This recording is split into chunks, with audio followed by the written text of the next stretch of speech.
como bien me comentaba en el entrecorte, sobre la orina, que la orina debe ser normalmente completamente estéril, o sea, en la orina no debe existir una sola bacteria. Tanto es así que por las noticias nosotros conocemos que mucha gente, sobre todo en el caso de los pescadores, se han salvado de morir en deshidratación porque han ingerido su propia orina. Es más, existen tratamientos homeopáticos en donde las personas les mandan ingerir orina de niños o su propia orina. ¿Cómo se produce la infección urinaria o por dónde se contamina? Tenemos lo que es la vía ascendente, es decir, de abajo hacia arriba, básicamente por ahí, porque hay esa contaminación fecal del área perimeatal o del área genital. En el caso de los varones, por ejemplo, cuando no hay una buena higiene del área genital, de su pene, no hay una buena reducción del prepucio, entonces tenemos que, existe el riesgo de que la proliferación bacteriana en esta área, en el meato o perimeatal, permita el ascenso de las bacterias y se produzca la contaminación e infección de las vías urinarias. Igual ocurre en el caso de las niñas y en ellas con mucha mayor frecuencia porque su uretra es mucho más corta y existe mayor vecindad entre el área genital y el área perianal. Esto es lo que se conoce como una infección de origen ascendente. Y como conocemos, la bacteria más frecuente que provoca la infección de vías urinarias en el 90% de los casos realmente es la Escherichia coli. De sus 150 cepas, se dice que alrededor de unas 10 cepas son las que con más frecuencia provocan esta infección urinaria. Luego tenemos la que es por vía descendente, que realmente es por vía hematógena, como es en el caso de la sepsis, por ejemplo, o un caso más raro todavía es cuando se realiza a través del sistema linfático. ¿De qué depende la agresividad de la infección de vías urinarias? Depende de los factores del huésped y de los factores de la bacteria. En el huésped, ¿qué influye? Por ejemplo, la edad. A menor edad sabemos que los niños tienen mayor posibilidad de contraer una infección por cuanto su sistema inmunológico realmente no se encuentra completamente desarrollado. Y en el caso de los niños sabemos que también existe la gran posibilidad de una malformación congénita del árbol urinario. En cuanto al sexo, como habíamos manifestado hace un rato, en el primer año de vida más frecuente en los varones y de ahí para adelante más frecuente en las niñas. ¿Por qué? Por esa misma vecindad del área genital con el área perianal, que es más fácil que exista la contaminación. ¿Qué favorece las infecciones urinarias en el caso de las bacterias? La virulencia de la bacteria. Depende de cierto tipo de anticuerpos que producen las bacterias que facilitan que afecten con mayor facilidad al epitelio o endotelio de las vías urinarias.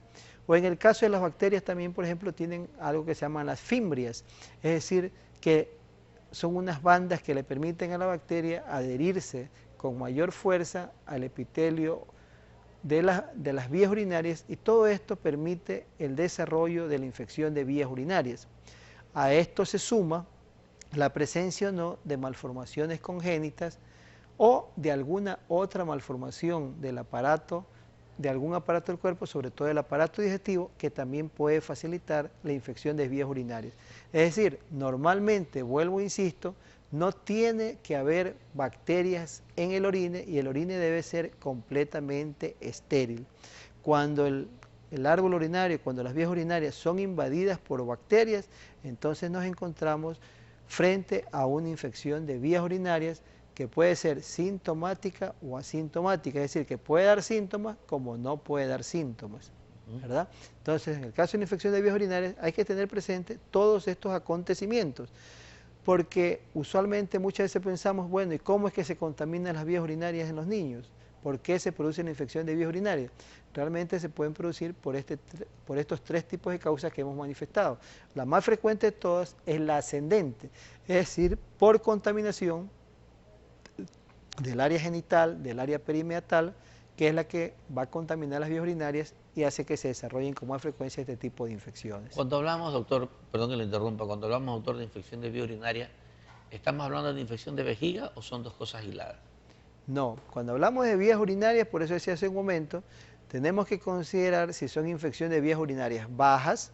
Baja se refiere a la uretra, es decir, el tubito por donde orinamos, o a la vejiga. En ese caso hablamos de cistitis, hablamos de uretritis. Esas son infecciones de vías urinarias bajas. Y tenemos las vías urinarias altas, que son los ureteres, que son los riñones. En el caso de los riñones ya hablamos de una pielonefritis, ¿verdad?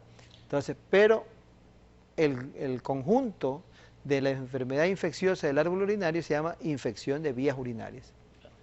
Usted ya lo dijo al inicio, doctor, pero me gustaría que lo reafirme. Una persona puede llegar a una pielonefritis, es decir, ya un problema mayor a nivel renal, sin saber que este niño tenía una infección de vía urinaria. Bueno, si ya se presenta una pielonefritis, definitivamente la pielonefritis sí da manifestaciones clínicas importantes, ¿verdad? Cuando nosotros tenemos una cistitis, muchas veces lo que existe es algo de molestia para orinar, un aumento de la frecuencia. Pero cuando hay una pielonefritis, ya ese niño o esa niña con pielonefritis va a tener fiebre alta, va a tener una fiebre mayor de 39 grados y medio de temperatura, se acompaña de escalofríos, de malestar general, de caimiento, inclusive va a haber lo que nosotros conocemos como puño percusión positiva, es decir, que al golpear el área renal, con un pequeño golpe, va a presentar dolor. Pero en referencia a esta pregunta, si la infección de vías urinarias puede conllevar a un daño renal, sí, sí puede ocurrir esto. Por ejemplo, este niño o esta niña hace una infección de vías urinarias. ¿Cuál es la causa más frecuente de infección de una pielonefritis, perdón? ¿Cuál es la causa más frecuente de la pielonefritis? El reflujo vésico-ureteral, o sea que la orina se esté regresando de la vejiga hacia el riñón.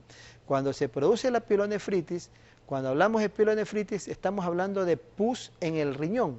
Entonces, esto va a causar un daño en el riñón, un proceso inflamatorio grave que puede provocar cicatrices, puede provocar retracciones, con una disminución de la función renal.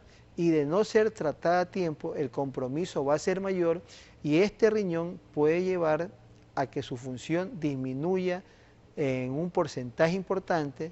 Y casos raros, pero que también se pueden dar, la pielonefritis puede ser bilateral y si no es manejada de manera correcta, con el tratamiento adecuado, porque en el caso de una pielonefritis es un paciente que debe recibir antibióticos por 10 a 14 días por vía parenteral, dependiendo la evolución que vaya teniendo. Entonces, tenemos que se pueden presentar complicaciones graves que pueden ir lesionando este órgano tan noble como es el riñón. Porque parezca un poco, no sé qué palabra utilizar, lo pueden entender mal, pero los hombres tienden con mayor facilidad a presentar infecciones de vías urinarias asintomáticas que las mujeres. ¿Me están haciendo esa pregunta? ¿O por ahí van ambos? No, hay una ventaja en el caso de los varones. Los niños tienen mayor incidencia de infección urinarias en el primer año de vida. Allá. Luego de esto, en la etapa preescolar, escolar, la curva se invierte Al completamente revés. y por cada 6 a 8 niñas solo se enferma un niño. Entonces, más frecuentes son las infecciones en las niñas. Ya. Entonces, usualmente no podríamos decir que más asintomáticas son en los niños y en las niñas, no, realmente por el porcentaje podríamos decir que más frecuentemente se presenta en las niñas.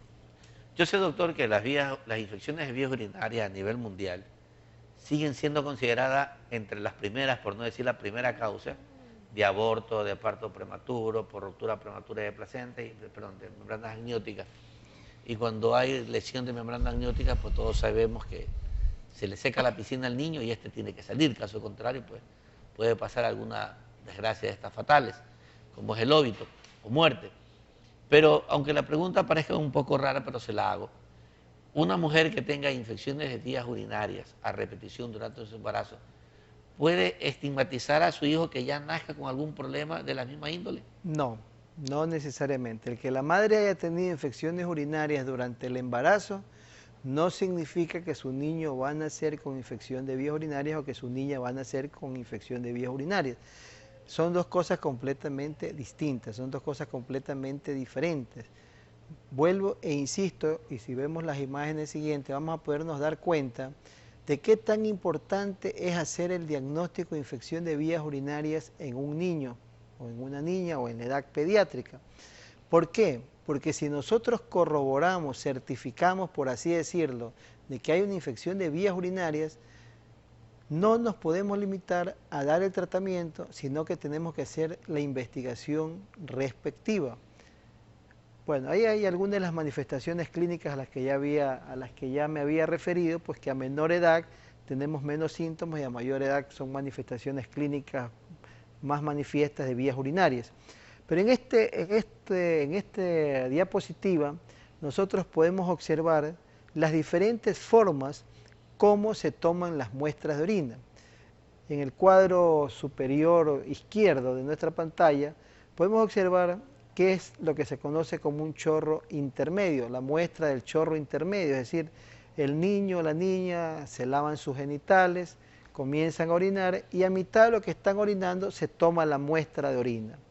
En aquellos niños más pequeños, en los neonatos, en los recién nacidos o en etapa de lactantes, tenemos que la muestra de orina se la puede tomar mediante la colocación de una funda recolectora, es decir, como vemos ahí esa bolsita que se ha pegado en el área genital del bebé y ahí se va a recoger la muestra de orina.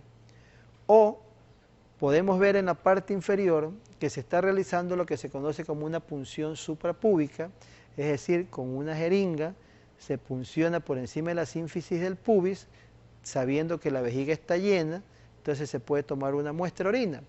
O se lo puede hacer a través de una muestra por cateterismo, es decir, se introduce una sonda acorde a la edad del niño para tomar la muestra de orina. De estas de aquí, la menos confiable de las muestras tenemos que es la que es por funda recolectora, aquella que se le ha pegado en el área genital a los niños. ¿Por qué? Por su exagerada vecindad que existe con el área genital y la fácil contaminación con materia fecal. De chorro intermedio tampoco es tan confiable y las más precisas para diagnosticar infección de vías urinarias es la punción suprapúbica y la muestra tomada por cateterismo. Si en una muestra por punción suprapúbica o por cateterismo nos salen más de 10.000 bacterias, sobre todo en la punción suprapúbica, podemos ya hablar de infección de vías urinarias. Normalmente se dice que para hablar de infección de vías urinarias deben existir más de 100.000 colonias, pero eso en el caso de la muestra por chorro intermedio o por funda recolectora, y aún así nos queda la duda. Por 10.000, pero hay igual por de 10.000. Por 100.000. Pero si en la punción suprapúbica me salen más de 100.000 colonias, es decir, me salen colonias, ese niño debe considerarse que tiene una infección de vías urinarias. O sea, eso es diagnóstico de infección de vías urinarias y es un diagnóstico certero. Es verdad, los padres, las madres, los familiares normalmente se asustan cuando uno les propone tomar esta forma de muestra de orina. Pero que hay que recordar que en el niño pequeño, en el recién nacido, en el primer año de vida, la vejiga en relación con el cuerpo del niño tiene un mayor tamaño. Es decir, es una vejiga que se llama extrapélvica. Entonces, eso facilita, lógicamente, en las manos adecuadas y con la experiencia adecuada para realizar la punción vesical y poder tomar una buena muestra de orina. Caso contrario, un poco menos complejo es tomar la muestra de orina por cateterismo, pero lógicamente con la asepsia, es decir, con las medidas higiénicas correctas. ¿Qué significa esto? Que la persona que va a tomar la muestra de orina tiene que colocarse guantes estériles, tiene que desinfectar el área genital también con un antiséptico, con un povidine, por ejemplo, con sablón, y luego de esto colocar una sonda estéril para poder tomar la muestra de orina.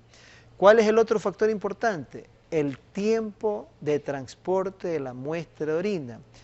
¿Cuánto tiempo es la viabilidad óptima de la muestra de orina? De 20 a 30 minutos. O sea, no se puede tomar una muestra de orina en la mañana y dejarla para después de 2 o 3 horas. Entonces, todo esto influye en hacer un buen diagnóstico de infección de vías urinarias y una vez que hemos hecho el diagnóstico, que hemos confirmado el diagnóstico con el examen de orina por cateterismo, por punción suprapúbica, entonces tenemos que continuar con la investigación respectiva, ¿sí? Claro. En otras palabras, doctor, este tipo de toma de muestra debe ser hecho primero por un profesional que sepa. Y segundo, pues tiene que ser preferible en una sala apropiada, o en un lugar apropiado, no para analizar. No tampoco en cualquier sitio. No, Eso pues en quede casa claro. no se puede tomar. Eso tiene que ser en la consulta o en un área hospitalaria, en un área de clínica, ¿verdad? Para tomar una buena muestra de orina, ¿sí? Así es. Antes de ir al corte, quiero recordarles a ustedes Alipositol, lo mejor que hay para el hígado graso. Silimarina más coenzima Q10. No se olvide que el lipositol pues le ayuda mucho a desinflamar el hígado, pero será importante siempre una buena alimentación, ¿no? Dejar de ingerir comida chatarra, sobre todo las famosas